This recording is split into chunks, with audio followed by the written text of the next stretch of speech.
Hi, this is State Comptroller DiNapoli. Welcome to our Facebook Live fireside chat with Dr. Hazel and Dukes. There's no fire, but we have a person who's imbued with passion and fire in Dr. Dukes. Thank you for joining us, everyone.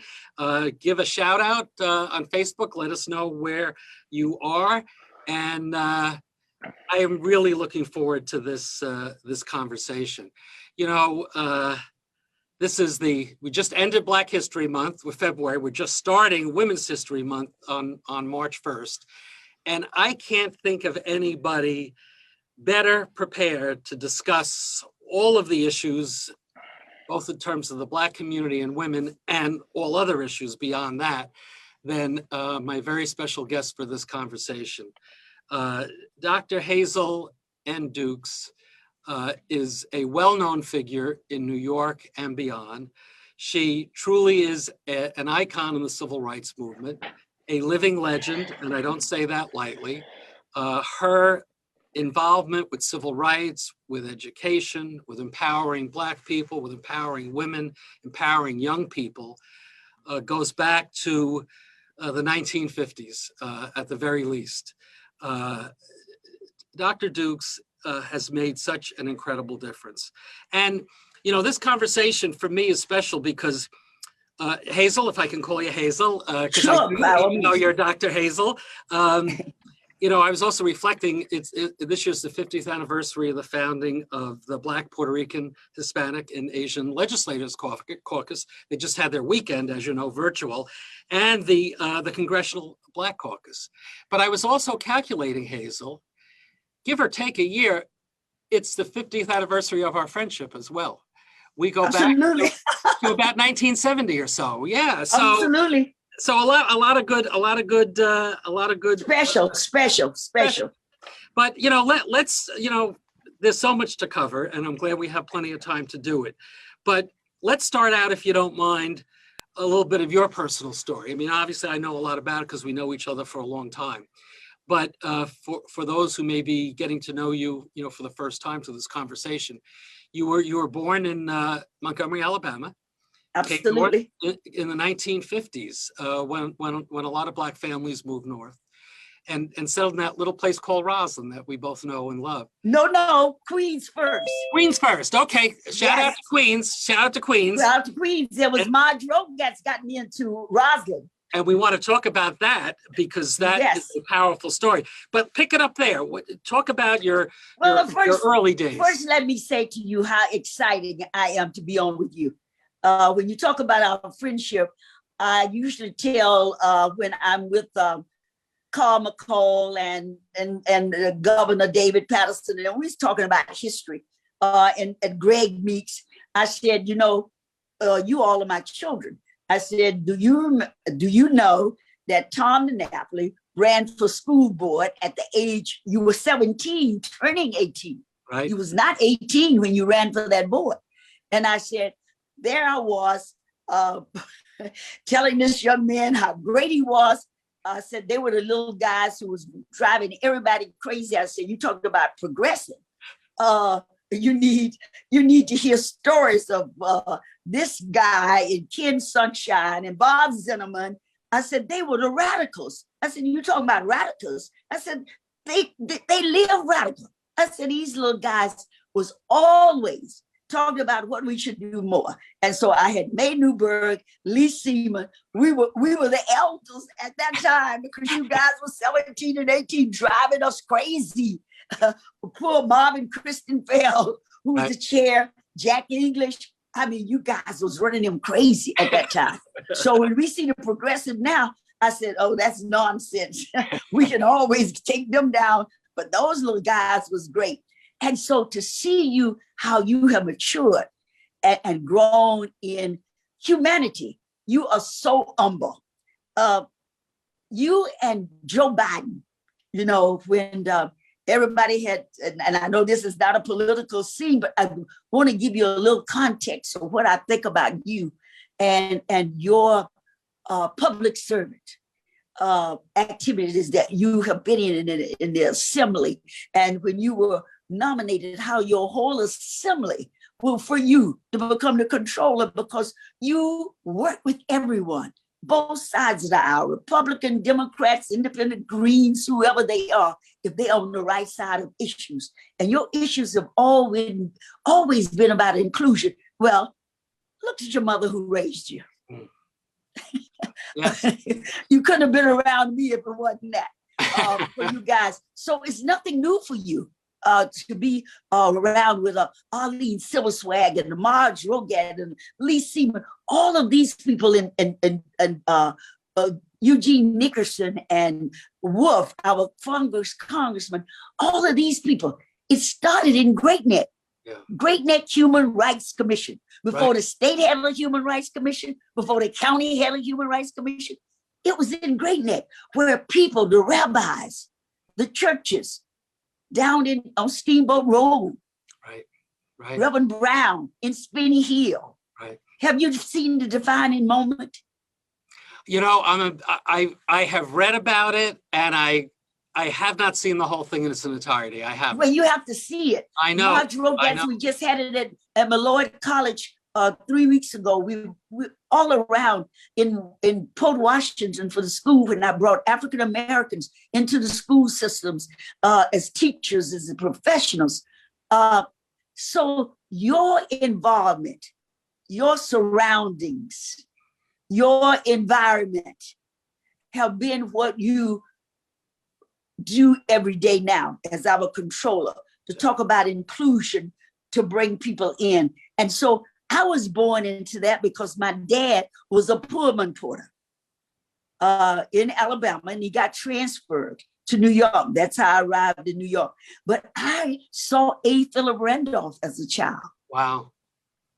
I saw Mr. Nixon, the man who called Martin Luther King to be the spokesperson when Rosa Parks sat on the bus. Wow. And when I was in Montgomery, Alabama, I lived across the street from Rosa Parks. Wow. My mom's church is on Rosa Parks Boulevard. That's where her funeral service was when she passed. Yeah. So all of that ingredients make us who we are today. We didn't read about it. We didn't have to go to a Delphi for somebody to have a Black History Month. We know about Black history. We know about women. You've been surrounded by strong women, Black and white, Jew and Gentile. Yeah. You've been there. And so all of that if you have encompassed, you embody that in your public service. And let me just tell you how happy I am and thrilled of the kind of work that you have done as being our controller for the state of New York. You and I have had, when we were seeing each other, we had lunch once a year, right. And you would ask me how you're doing, where you should be, what you've been doing. You never missed many of the NAACP state conventions. You've always been there to bring greetings and to ask what more could you do? Where are you falling short? What you see that your office should be doing. And the kind of policy that you have set forth about inclusion for our people who have pension funds, for our companies who have corporate boards. Just to talk is not enough. You have to have people sitting at the table. They have to be a part of it.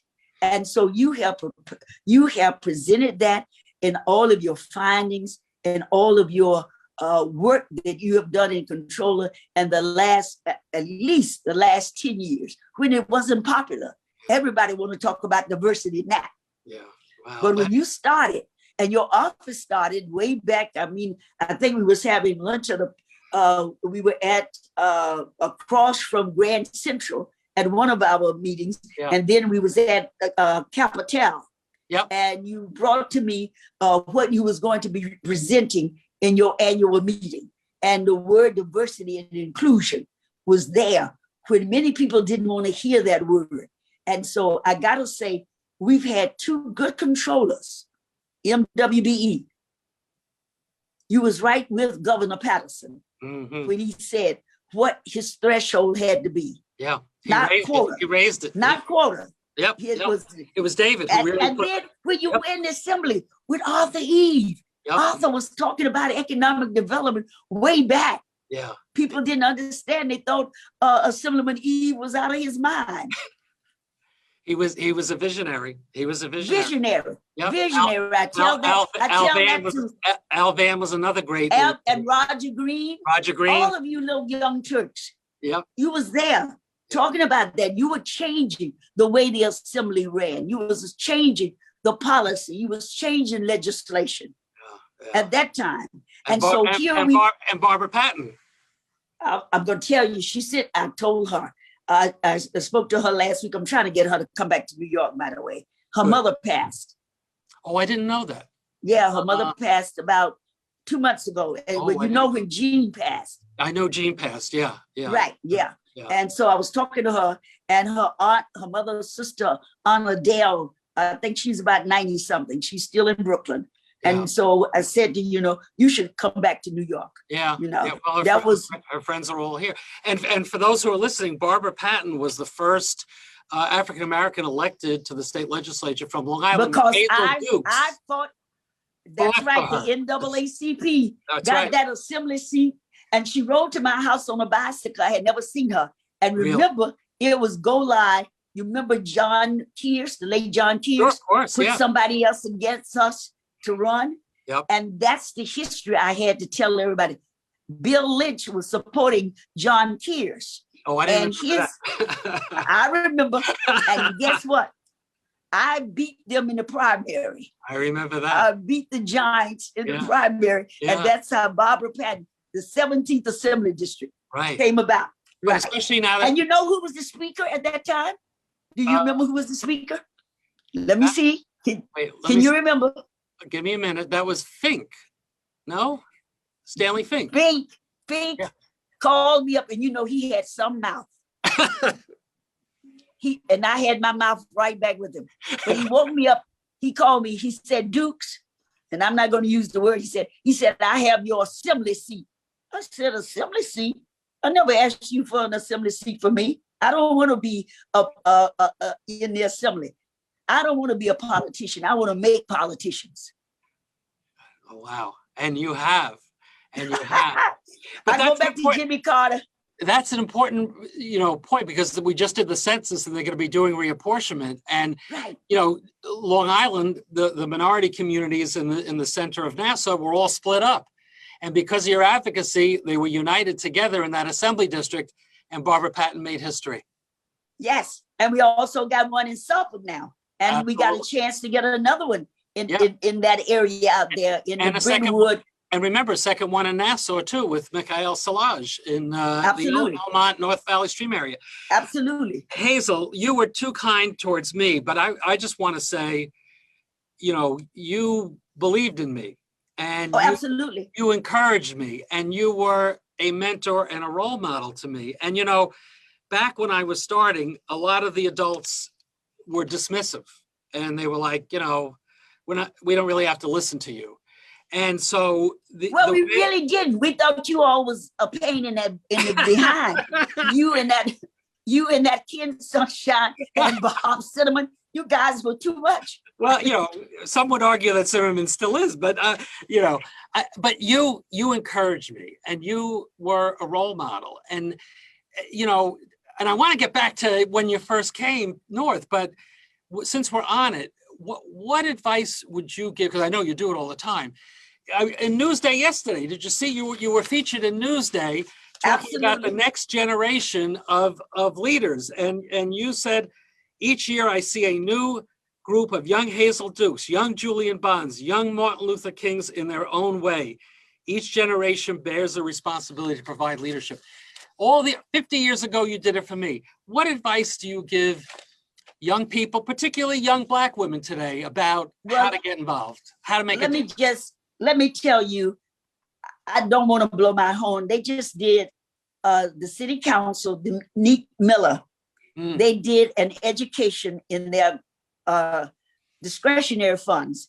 They named it the Hazel Dukes Initiative. Oh, I didn't know. I have 3 schools. Wow. I have 3 schools in Queens. Wow. That I have a wonderful program Wow. for my children.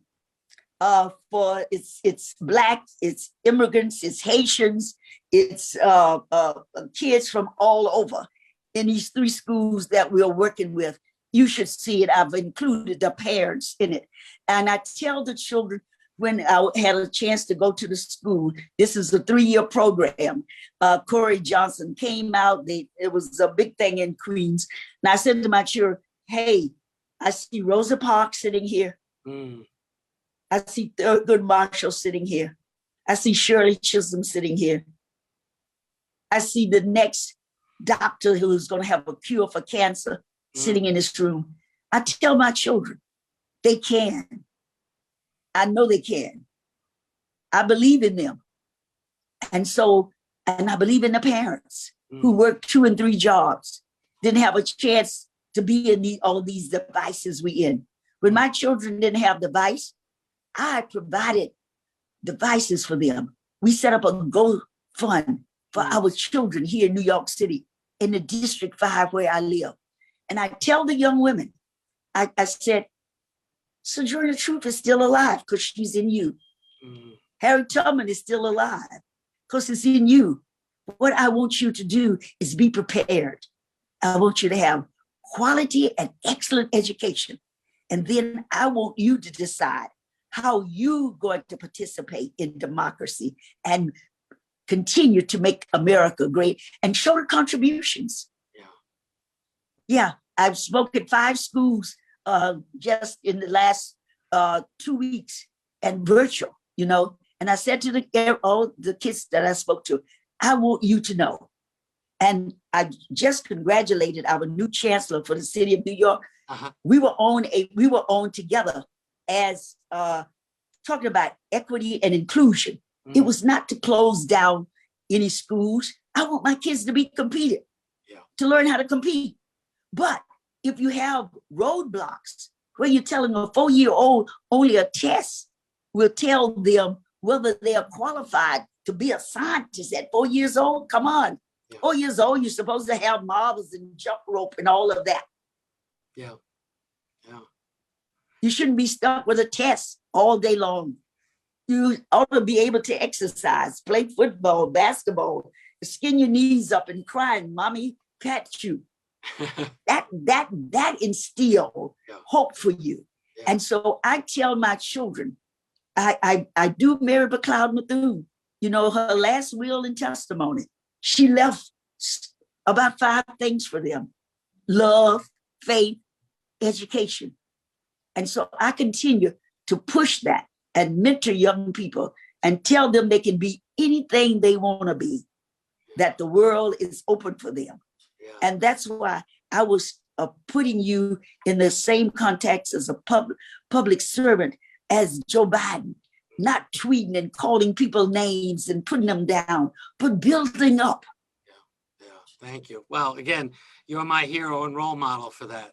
But Hazel, I understand some of my friends are on, like Marjorie Getz. Let me tell you how I got to Rosalind. Well, that's why I want to get back to the 1950s, and I want you to tell that story because you've opened a lot of doors, but sometimes you have to push through those doors. So let's go back to 1950s Rosalind, Long Island.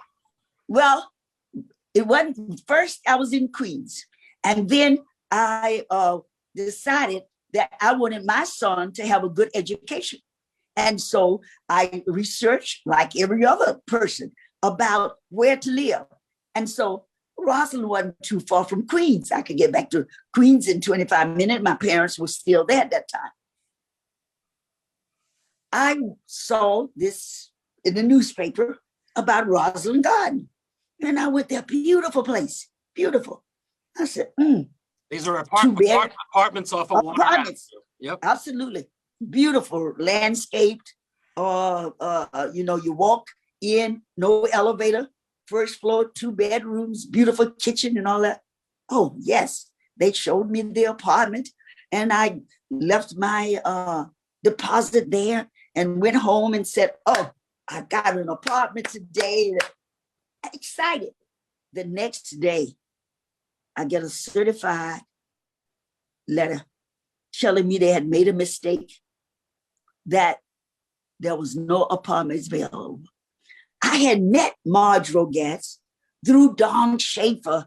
Oh, You remember Don Schaefer? That group? another great leader in our area. Yes. Absolutely. So they had the human rights. And so Marge and the late Lala Schachter was working in Roslyn. Marge was, of course, with CORE, as you know, and they were helping out with all the problems that the Blacks, the migrant farm workers was having.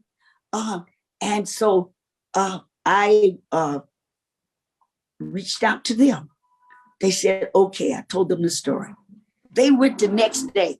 Guess how many apartments they were shown? How many? 3 or more. Yeah. We made the story. Yeah. It was the Long Island Press at that time. Sure. Jack English was the chair of the Nassau County Democratic Committee. My whole face on the paper of the Long Island Press. Hazel Dukes, integrate Roslyn Gardens. Right. Whole story. Got a call from Jack English. He said to me, look, you know, you did a great job. That was extraordinary. It took courage for that. He said, what else are you thinking about? I said, well, employment and finishing up my education. I'm enrolled in Adelphi University and blah, blah, blah. He said, wonderful. He said, and then he went on to tell me about the Democratic Party and all of this and how they have been looking for African Americans and all. I got very involved with Marge, with Lala Schachter, with Mary Murphy, the late Mary Murphy. Oh, sure. They lived in Lakeview, remember? Yes. And Lorraine.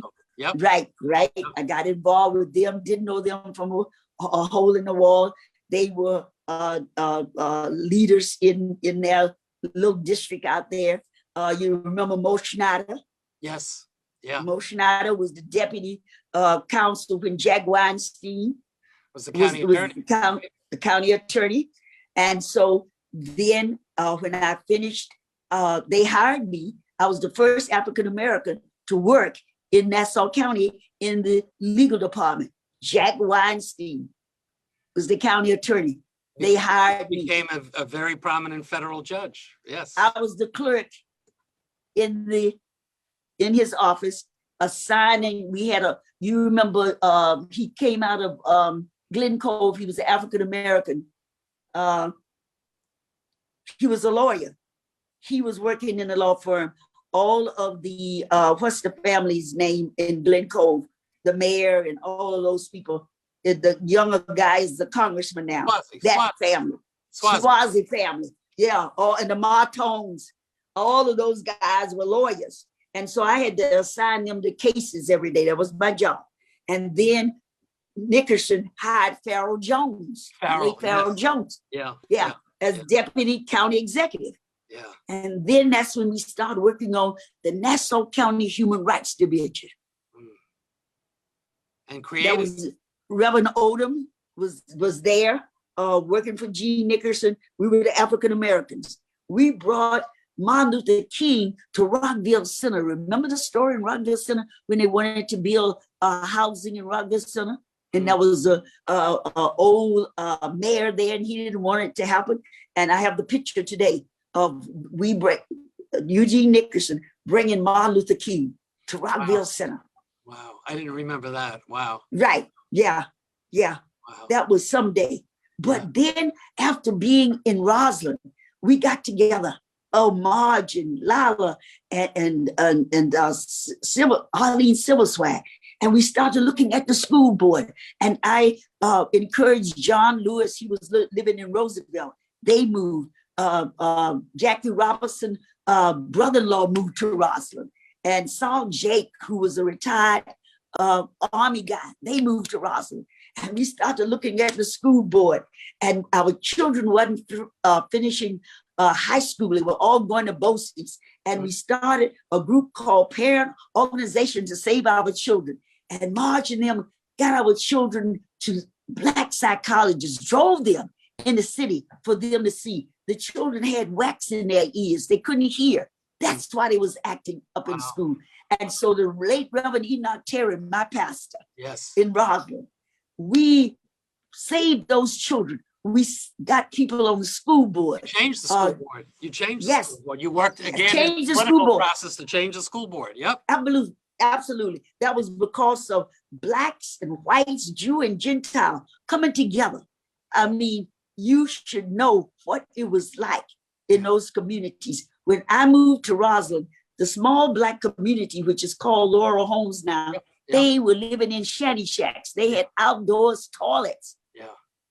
And many of those families, many of those families, Hazel, had been there for generations. They weren't newcomers. Absolutely, way before I came. Yep. And then Saul Walker became the supervisor. Yep. And then we had Bob Meade and we had Tunley. Yeah. And we started the urban renewal. With Hector Gale. Hector Gale. Absolutely. Yep. And we built the Laurel Homes. We built the homes in Manhasset. And then we built the homes in Port Washington. Yes, Harbor Homes, yeah. Harbor Homes, all of that got built. Where you were working with the Republicans. You were working with anybody who was going to help people. Saul Walker, absolutely. Yep. Saul was a Republican, so was Bob Meade, and so was Tunley. Yeah. Michael Tunley, remember? They were all. Yeah. Right. Yeah. But I was the president of the NAACP. The North Shore branch, which is Roslyn, Manhasset, Port Washington. And Hazel, I'm a life member of NAACP. North Shore chapter is my home chapter. Absolutely. And then Arlene Silver Swaggin got the Martin Luther King dinner together where we raised scholarships to help get the African-American children into college. Yeah. Beautiful. And so the history of working together in inclusion, I tell everybody, you can't do this alone. Yeah. You have to find the good people. You have to find the Tom DiNapoli, who's in leadership, in policy making decisions. You have to find the Carl Hasty, who's the chair, the speaker. You have to find the Andrew Cousins. You have to find those people who lead their policy making decisions to know what is right and what is wrong for people, not giving anything away, but to say the people can't have to choose but paying rent and having food on the table. Let's not put them out. Let's give them an extension till they can get on their feet. They were waitresses. They were the bus boys. When the restaurants closed down, they had nowhere to go.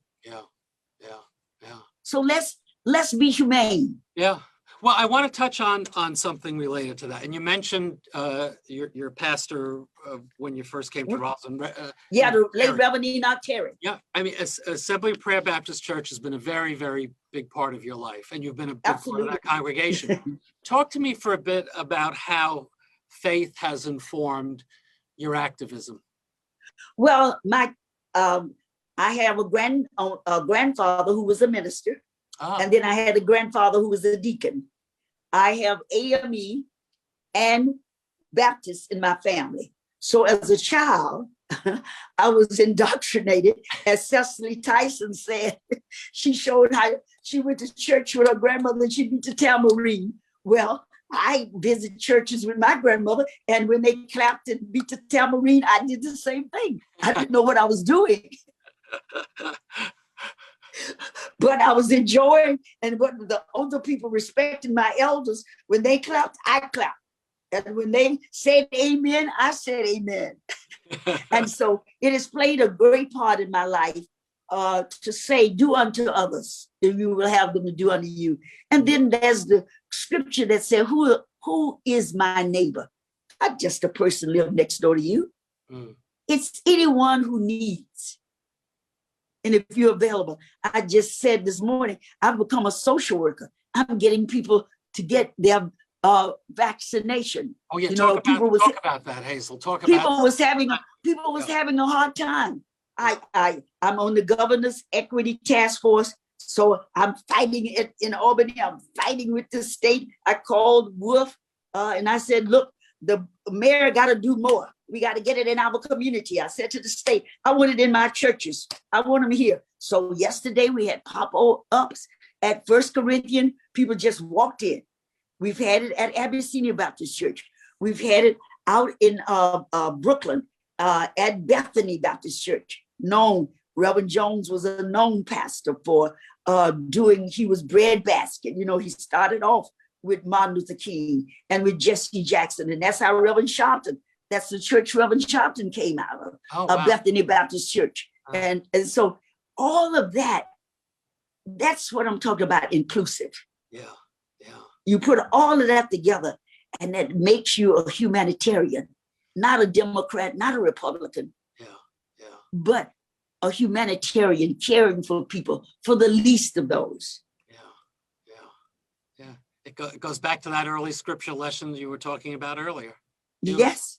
Beautiful. Yes. Let's talk a bit about the NAACP. Incredible. It is. So we have David Johnson. New York State Conference president. You're a former national president of the NAACP. Give us an update. I'm still on the national board, still in the executive committee. Great. Yeah, help making policy, and we're doing so great. We have what is called a strategic plan.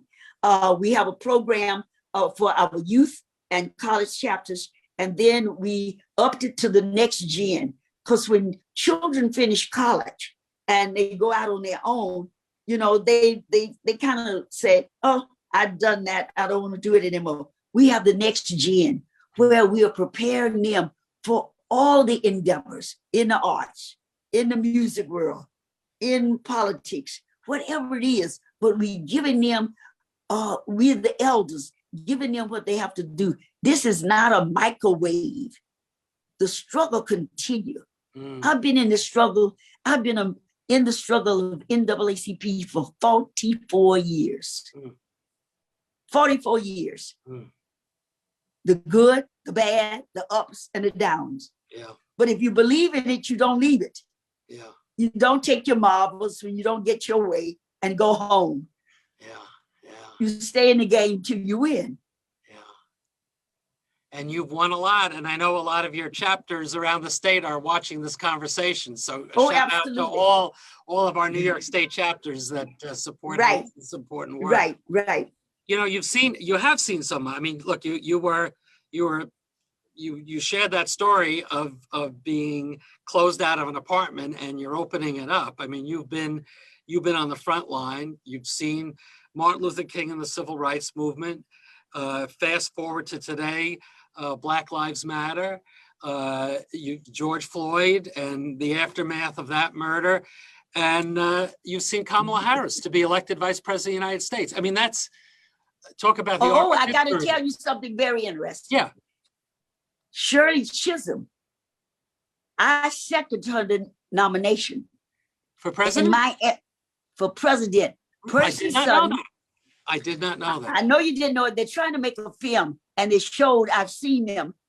Some of the film footage. The late Mary Pickett. You remember Mary Pickett? Sure. City Council. Brooklyn. Yeah. From Brooklyn. Percy Sutton. Let me tell you the story. Please. Yeah.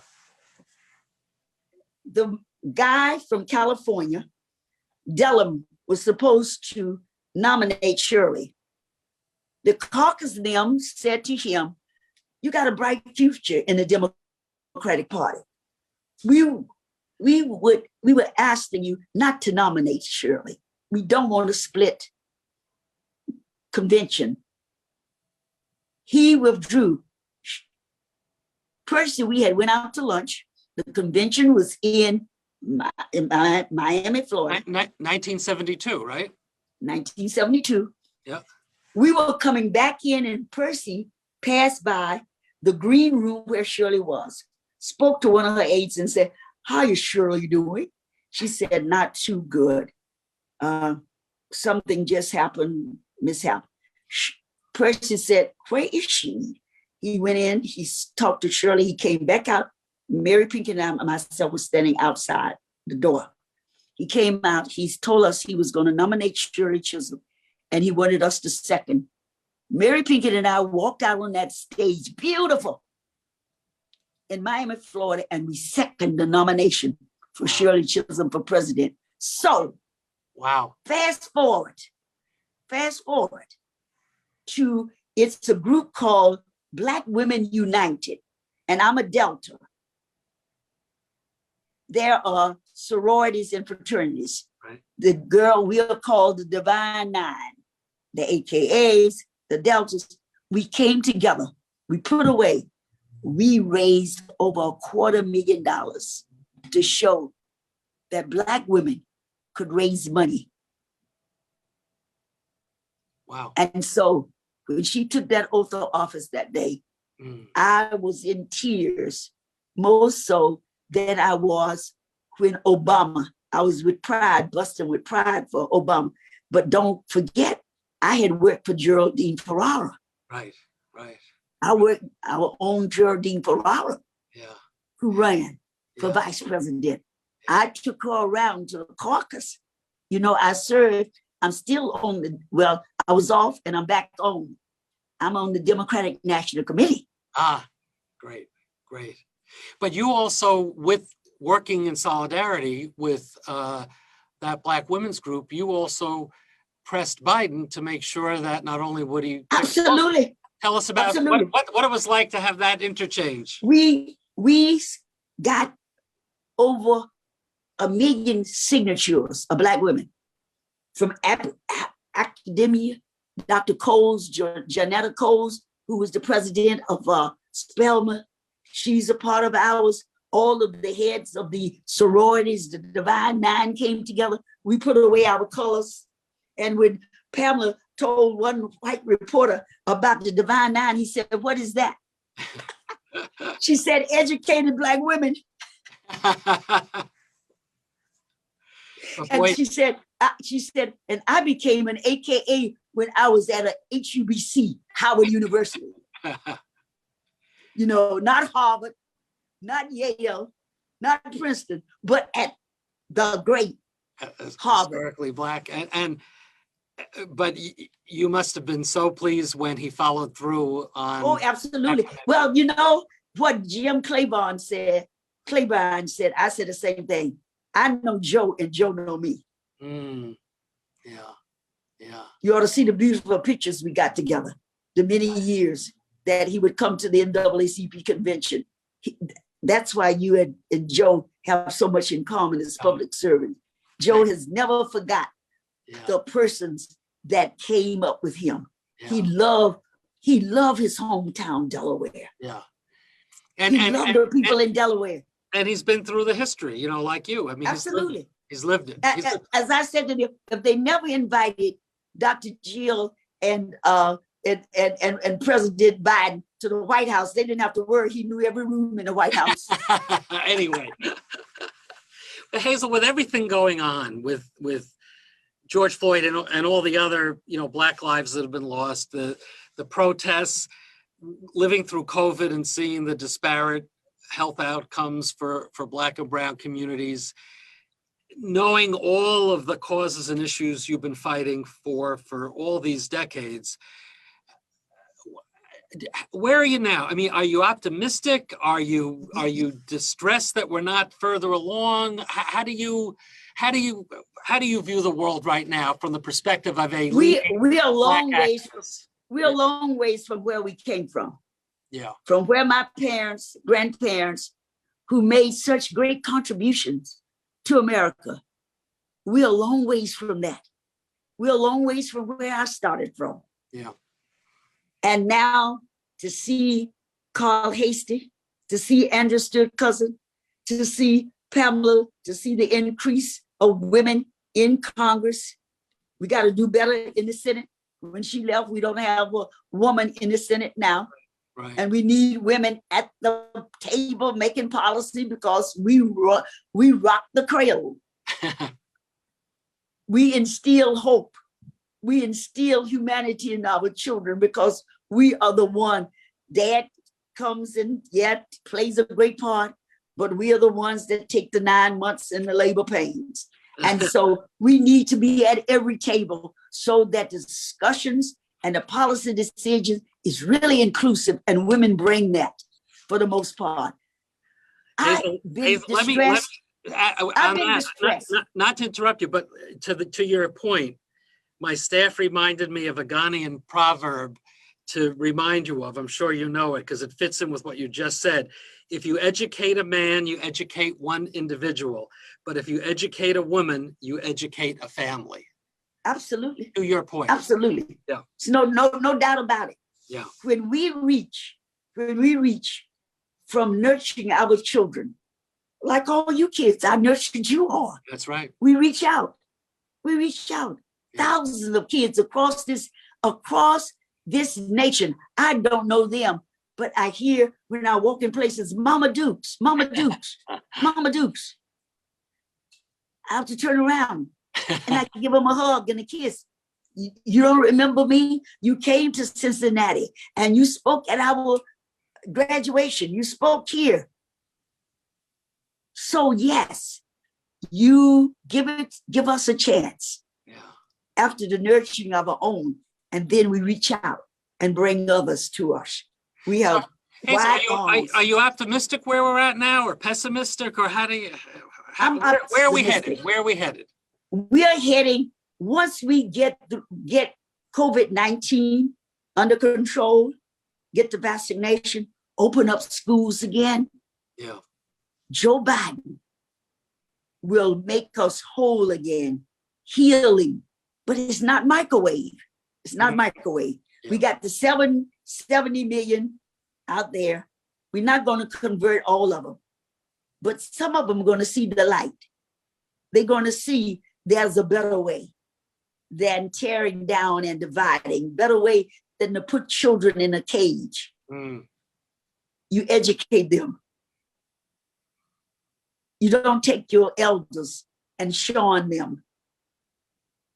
You take care of your elders in their twilight, because they too have made a way for all of us. They have participated.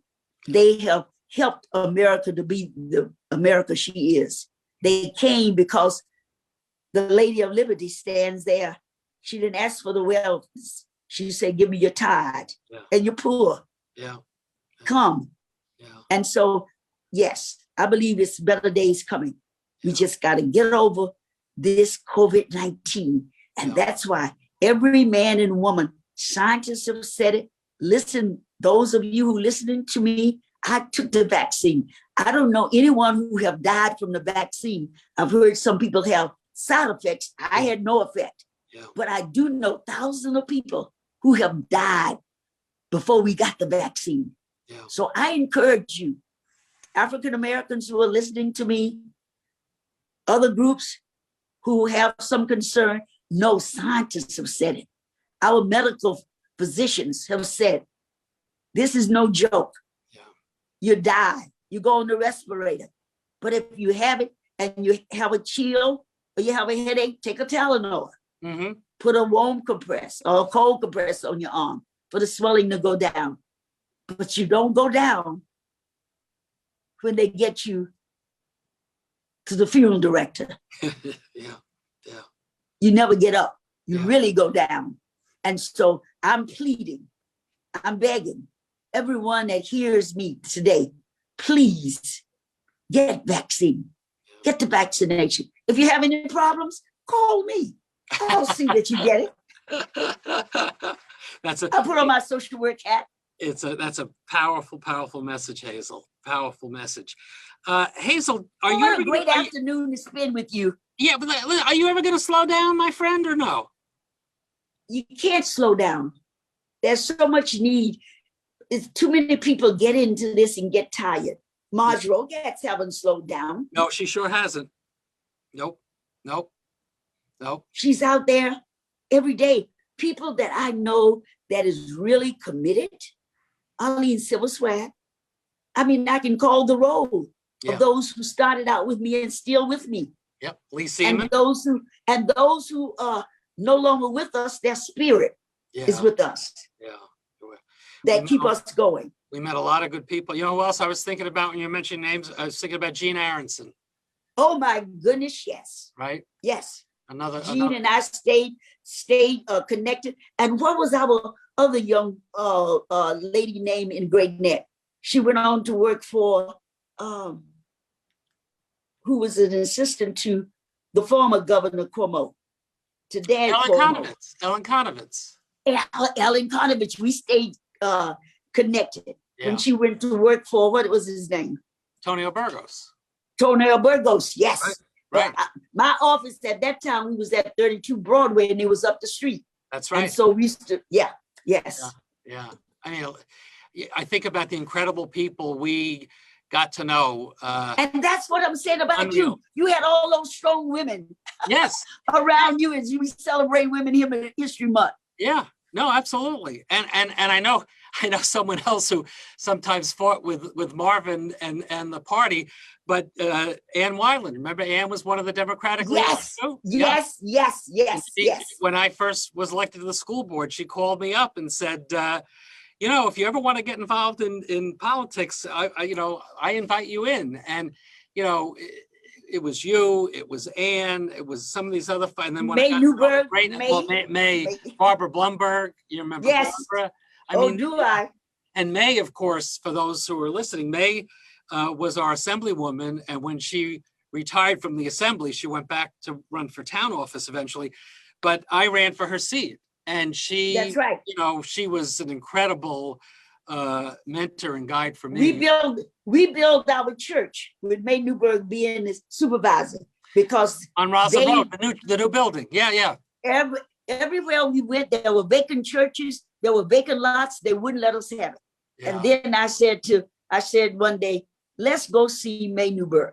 Yeah. And we went. Yeah. And that's the beginning of us building on Roslyn Road. Yeah. And Hazel, I always admired, and I know all of your friends out in North Hempstead value it too.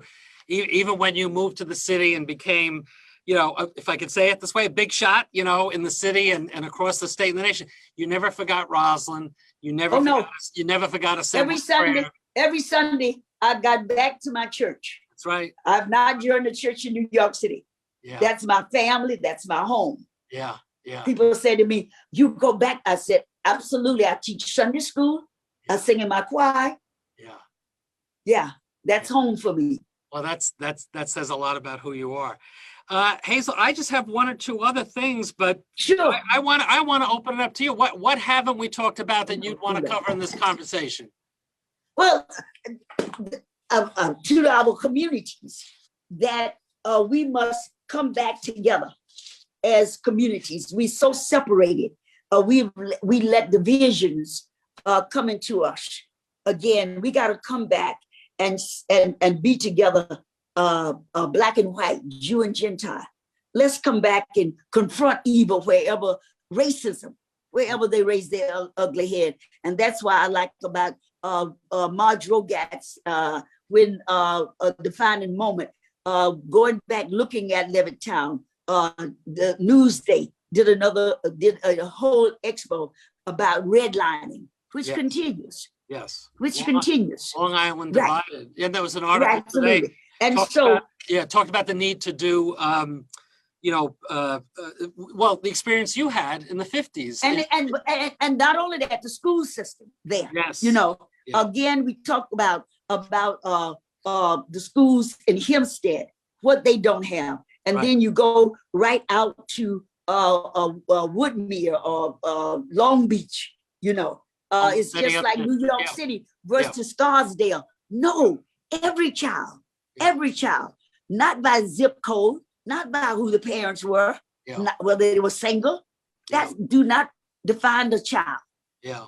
It defines the child when they know that they're loved and people care about them. Yeah. And so we got to fight for quality education so we can continue to have men and women that will continue to propel the controllers, governors, mayors, assembly people, professors, presidents of college. Yeah. Okay, we just did a great thing in Albany. We have a Black chancellor. We know him. Lester Young is a great educator. Mm-hmm. Came out, he's proven himself. And then we have the commissioner who's Latino, Commissioner Rosen. They are great people, great people. Yeah. And so why take us so long to do that? Yeah. Look at our colleges. Yeah. We have men and women who have gone to some of the best colleges, Black colleges. Our college prepared teachers. That's all we could be. We could be a teacher and a postman. Yeah. And a garbage collector. Yeah. And now we got PhDs. Why Yeah. can't we be presidents of the college? Yeah. Yeah. Why can't we be the provost? Yeah. Yeah. Why can't we be the teacher in the classroom? Yeah. So the little girl and boy can say, that looks like me. Yeah. Yeah. Yeah. That's where we got to get to. Yeah. We got to look at people who brings more than what we used to having. Yeah. Yeah. Yeah. We got to be inclusive. If the city is going to be made up of Black and brown children, then we ought to have some Black and brown folks Yeah. Yeah. being in, and that's not getting rid of anybody. Yeah. That's including. Yes. Yes. Include them in the mix. Out on the island, Reverend Dr. Butts serving as president of Westbury yes, made a big difference. absolutely. Made a change in that. Absolutely. And he was very Absolutely. involved, as you know, in the larger Long Island community. And Absolutely. With but the churches. I think to your point, I mean, certainly not to make it Long Island centric, but the issue of the housing patterns, which certainly Absolutely. relates to your experience, and you know, the legislature is passing some new laws to really try to avoid the redlining and the kind of practice. But what I read in Newsday, I forgot what it was today or over the weekend, it said that some of the advocates, like Elaine Gross from Erase Racism and some of the others, were saying you need to still have paired testing where just what you experience, you need to send someone to see if they could rent or buy a white person and see if a Black person is treated differently. You got to actually go out. Absolutely. Absolutely. That's what I said. Experience from the 1950s. It's the same thing. And it's still there. And Marge, that's why Marge is still working with That's right. racism. That's why Tracy Edwards out in Nassau Tracy. County with me.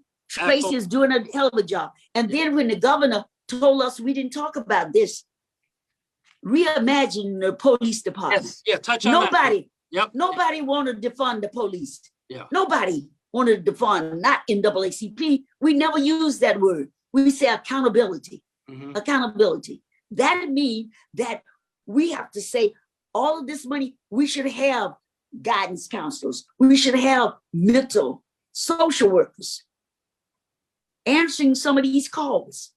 Why is a man naked on the street? You know he wasn't in his right mind. Yep. So why would you throw a hood over him and kick him? We had Erdogan, I can't breathe. He was just selling cigarettes. Why do we have to take him down and chokehold him? No, he shouldn't have been selling cigarettes, but he wasn't stealing. He wasn't murdering anybody. So is that a better way to arrest him than to chokehold him? Yeah. Do you put your knee on somebody's neck and look all around? And the person is saying, I can't breathe, and people are saying, let him alone, and you keep him there? Yeah. That's not humanity. Yeah. We have in our community, the Black and brown community, we've encouraged people to go into the police force, to law enforcement. We know we need them there. But you still should find other ways to arrest people. Reimagine. Mm. We want the police, woman and man, to go home to their children, as well as I want my son to be able to return home. Yeah. Yeah. But we are fighting. Tracy and them is having a hard time on Long Island, getting Nassau County. Tracy and Fred Brewington have been, you know, really Absolutely, involved. they had to resign. Yeah. Yeah. Right. Yeah. We are not against the police, but you got to reimagine Yeah. how you treat people. Mental illness is a fact for the homeless that we incur. It is our people who went to war. Yeah. It is the veterans who return home and then get the proper care. Sadly, you're right. You're right. Okay. But So we also, that's why I have to continue to fight. Not yeah, against. absolutely. But we also need to keep in mind what you said about talking to each other and understanding And sharing the humanity between us. That seems to fall out of the Listen, conversations all the time. Absolutely. We need to go back. Oh, the rabbis that we had in Great Neck at the time, and the rabbis we had in Roslyn, they integrated. We had church services together. That's not happening anymore. Yeah. Well, remember the Black Jewish dialogue at Temple Bethel? Absolutely. Remember Corley? And yeah. Absolutely. Yeah. The defining moment shows that. Yeah. You got to look at the defining moment. Yeah. Judy Barwell did a great job. Yeah. Telling the story of what happened and where we have moved to. Yeah. And we will continue to move if we talk to each other. Yeah. And have fireside chats. Yeah, fireside chat. Even without the fire. You brought the fire, Hazel Dukes. So let me wrap up with a couple of things. First of all, I could go on for another 5 hours with you, and maybe we'll do this again. And since we haven't been able to have that lunch together, this has been a substitute, but not the same. And I know you have a birthday coming up this month, so I owe you lunch for your birthday, okay? So as soon as we could do that, that's a guarantee. But Hazel, just as you were an inspiration to me when I was 17, 16, when I first met you, just as you were always there cheering me on, when I was taking on fights that some people said I couldn't win. And I can't thank you enough for that early investment in me, as you've invested in so many other young people. And now that I'm a not so young person anymore, you're continuing to challenge me. And when I share with you our ideas about what we're doing with MWB opportunities with the pension fund, or holding corporate boards responsible for putting more Black people on their boards of directors, or holding some of the big corporations. We just had a victory with McDonald's. Yes, you may have read about. People didn't realize that came out of a shareholder resolution that we filed, asking them to make that change. So you continue to challenge me, but also with Amazon, you did a good job with Amazon. Yes, we're pushing them to do a racial equity audit. So believe me, the lessons you taught me a long time ago, I never forget, and the lessons you teach me today are with me. And I just hope for some of the folks who may have been listening and perhaps never have heard you, I hope that they understand now that we have just a treasure of a human being in our midst with you, Hazel Dukes. You are history, and you are a force of nature. I have no other way to put it. God put you on this planet for lots of important purposes, and God will continue to bless you with energy and longevity and brilliance, and just keep doing what you're doing, my friend. I have to. What you're doing. You have to. So I gotta do two things. First thing, in this virtual environment, at the very least, we have to give you a proclamation, right? So if you don't mind, it's not that long, so I'm going to read it. It's from our office here. Whereas, as part of the 2021 commemoration of Black History Month, as our nation and state seek to make good on the long-deferred promise of racial equality and justice, the Office of the State Comptroller is hosting a fireside chat with Dr. Hazel N. Dukes, renowned civil rights activist and president of the New York State NAACP. And whereas an Alabama native, Hazel Dukes came to New York as a young woman and soon became involved with fighting housing discrimination and working to secure Head Start in education. We forgot to mention Head Start. That was one of your initiatives. I was just looking at those pictures. Yep. A few days ago. Children, later graduating from Adelphi University while continuing to act as a community organizer. And she became increasingly active in the leadership of the civil rights movement, serving as president of the National NAACP from 1989 to 1992. And whereas in addition to leading the state NAACP, Dr. Hazel Dukes serves on the organization's national board, and she remains devoted to education, criminal justice reform, and economic empowerment, and her historic contributions to the struggle for liberty and justice for all have been recognized with countless awards and 3 honorary degrees. Now let it be proclaimed that State Controller Thomas P. DiNapoli does hereby congratulate and applaud Dr. Hazel Ann Dukes for her outstanding service. Be it further proclaimed that on this first day of March, which is your friend Harry Belafonte's birthday, I've been told. Absolutely. 2021, Comptroller DiNapoli does join with the people of New York in thanking Hazel Dukes and wishing her much happiness and continued success. So we will get this to you. I know you don't need another one of these, but it comes with love and affection. From you, I need it. From you, I need it. Okay. And Hazel, I got one other thing. Now, you know, one of our jobs is looking out for people and organizations lost money, unclaimed funds.